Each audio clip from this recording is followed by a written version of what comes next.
Breaking at 6 in a widespread search for an armed gunman in Gwinnett County. CBS46 shows the chaos. This is right over Peachtree Industrial Boulevard and Shadburn Ferry Road. Investigators say a man shot at police officers after a crash. CBS 46's Brittany Miller is there live now at a gas station near the scene. Brittany. We are here at this very active scene in this very active intersection. Let me step out the way and show you what we see. 3 cars crushed in this 3-car crash, each one of them with broken windows, smashed bumpers, and glass everywhere in the middle of the road. Police officers, as you can see, are all over the place, including in the sky, looking for this man, as you mentioned, who was involved in this crash and then got out the car, according to police, and just started running. And he was running with a rifle in his hand. So again, we are at the intersection of Peachtree Industrial Boulevard and Shadburn Ferry Road. Police still looking for this man at this moment. We are waiting to talk to officers any moment now as this investigation is underway. Of course, they will be taking these cars from this intersection soon. You can see the tow trucks, but we will stay out here and bring you the latest as soon as we hear more.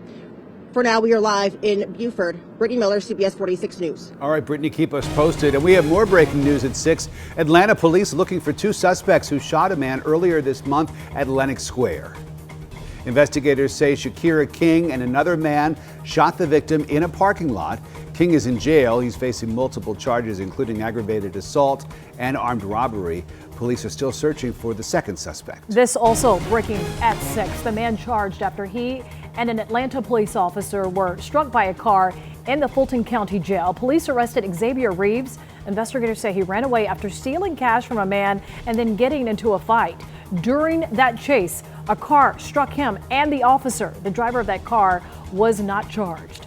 New at 6, and guns shoved in a student's face on the campus of Kennesaw State University, and now he's facing charges and questions. Campus police say he stashed a bag stuffed with weapons and ammo under someone's car. Tonight, the CBS 46 Bulldog digging into the police response. Jonathan, good evening.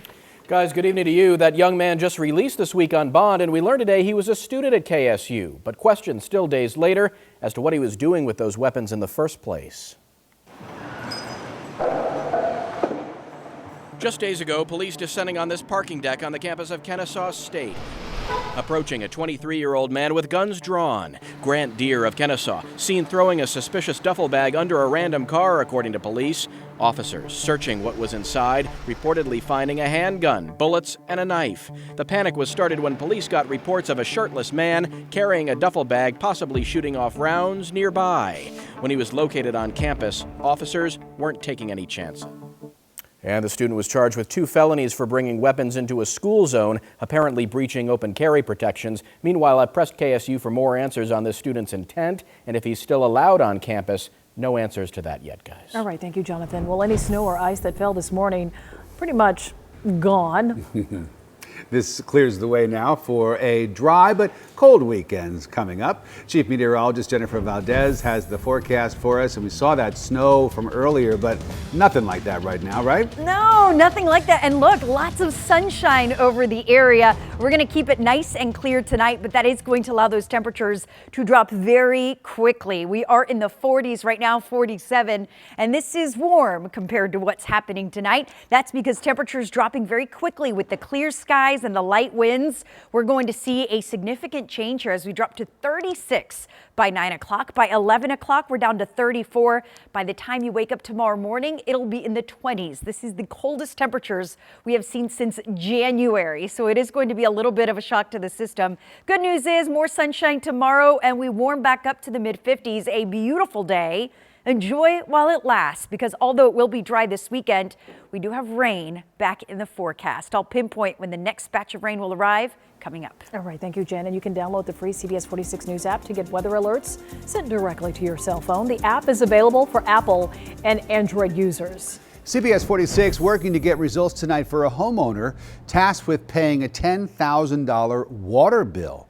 It's happening at DeKalb County, a place where we've reported on numerous billing issues in the past. CBS 46's Adam Murphy tackles this one. This is the latest bill, and it's $10,716, pushing 600,000 gallons. It's enough water to fill up an Olympic-sized swimming pool. You don't have a pool, do you? Not that I know of. And you won't find one in Rich Barbour's yard. just a water meter making strange noises. Clearly something's not right. We figured it's just a mistake. There's no way we could get a almost $11,000 water bill. Well, as you can see, we've got water on now. His name may be Rich, but that doesn't mean he can afford a bill like this. We're a family of 4, 2 adults, 2 kids, and 2 cats. There's no way we could have used that kind of water. Furniture's still wrapped up in plastic. Especially considering his family wasn't even living here at the time. He said they moved out while making renovations to their home and turned the water off at the road. How can we use 55 times the normal amount of water based on our history and that seemed normal? That's not normal. It's just crazy.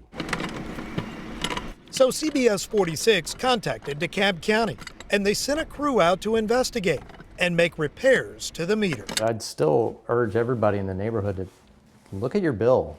If it doesn't make sense, it probably is not right. County officials tell me this case is still in dispute and they continue to investigate. They sent someone out here today to gather data at the meter, and when they were here, they noticed a water leak in the meter box, which they have since replaced, but still no word on whether they plan to adjust the bill.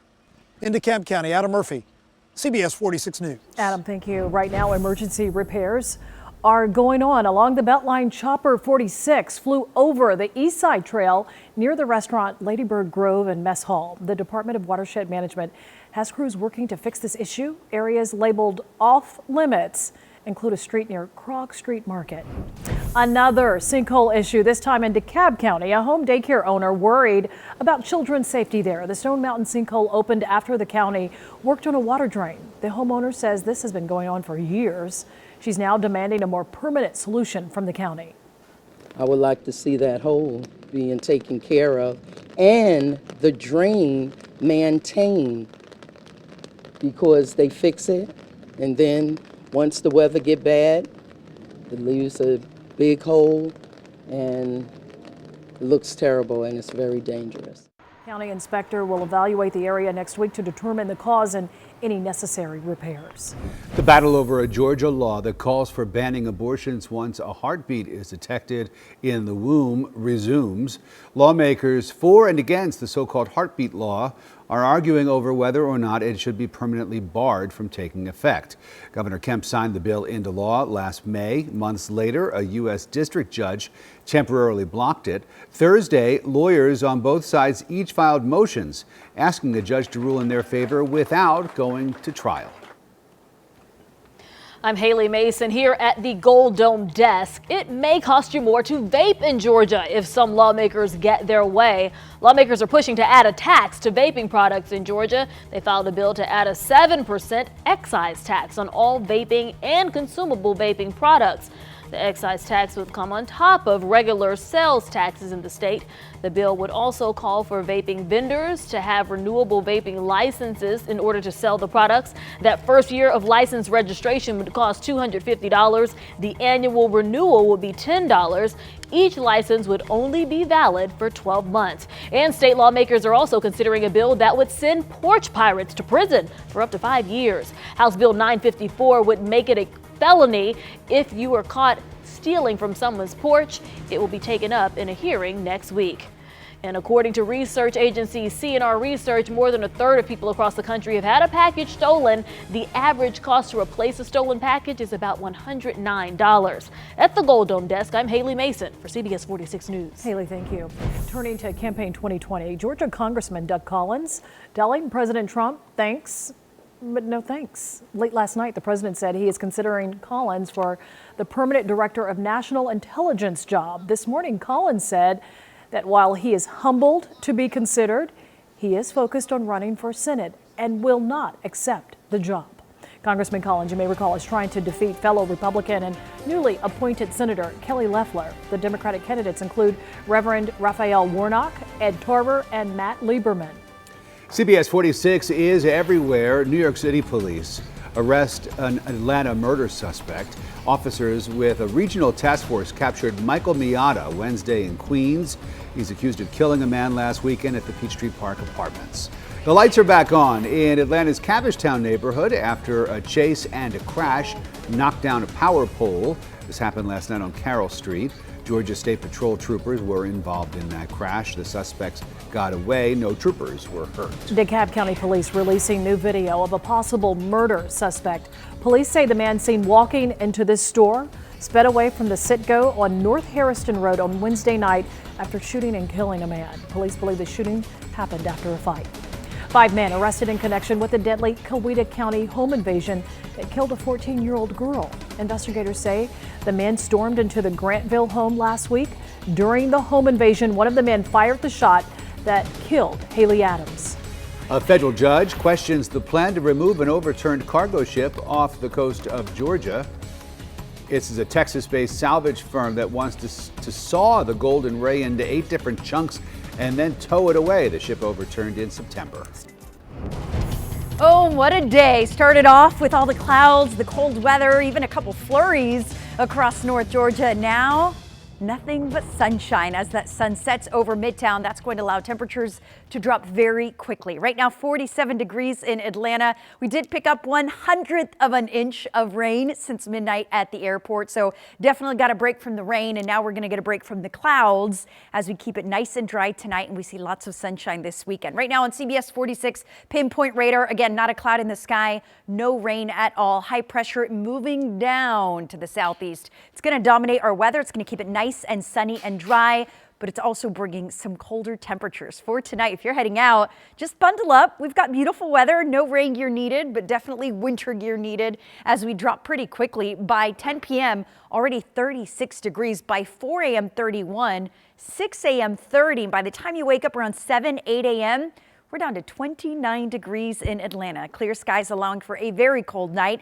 We'll see mid-20s in the suburbs, and we will be rain-free. That continues through tomorrow. So finally, we have a nice Saturday with lots of sunshine, sunny skies, and it will be about 10 degrees warmer tomorrow compared to where we were today. So overall, although starting off cold for your Saturday plans, at least it's going to be a nice afternoon. Sunday looks good too. Notice more clouds building in, but we will warm up to the upper 50s. We will keep it dry through the weekend. That does change on Monday. So Sunday's dry, but clouds move in. Then as we head into Monday, that's when that rain arrives, especially late in the day, Monday through Monday afternoon and evening. It does continue through Tuesday morning. So Tuesday morning's commute will have some rain before we get a break. But then Wednesday afternoon, we have more rain in the forecast. So although we get a nice little break Friday, Saturday, Sunday, it is short-lived with Monday, Tuesday, and Wednesday seeing that rain right back in the forecast. Could see up to about an inch of rain between these 3 days. So we will be watching very closely for that potential of flash flooding, because although we do get a break this weekend, not long enough, soil already saturated, and those creeks and streams near their banks. So additional rainfall, not what we want to see. It will warm up to the mid-60s on Tuesday, but that's short-lived too. We're down to the low 40s by Thursday and Friday.